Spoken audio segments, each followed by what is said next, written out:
Mula sa Caritan ay nandito na tayo sa Capistrano Distillery. Dito na ginagawang lambanog ang hinarvest na tuba ni Mang Masi. Ngayon, malalaman natin kung paano ito ginagawa.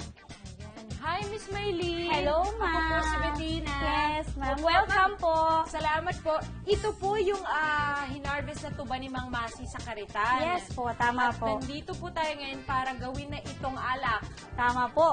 So mula dito po, ang tuba, paano po siya nagiging lambanog? Iipunin po natin lahat yan, yung mga raw materials na dadalhin at iipunin doon sa ating mga containers. Makikita Bobby. nyo, ito yung mga tuba. Pag nakapuno na siya, equivalent to 22 containers. So, pwede na siyang dadalhin dito sa distillery o yung ating lutuan. Nagsisimula po siyang magluto ay mga 6 o'clock. So, 8 hours siya. Kapag magandang-maganda yung raw materials, mas matagal, mas maganda yung hango.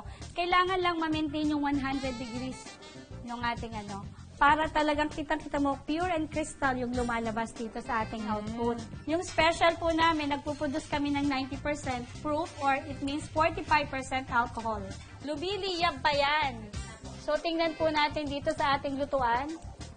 Yoy! At maswerte kaming naabutan ang pagtulo ng nilulutong tuba nila Miss Maylene. Meron din. Ako talaga, Aba, crystal clear nga. Eh, paano naman nalalaman kung ilang proof ito? So, ito, makikita mo, yan yung instrument. So, makikita mo dyan kung how many proof yung kailangan. So, this one is 80. Lulutang siya. Yes, so 80. 80. So, ibig sabihin ng 80, meron niyang 40% alcohol. So, Volume. proof Volume. ay double ng percentage Yes. sa alcohol. Oo.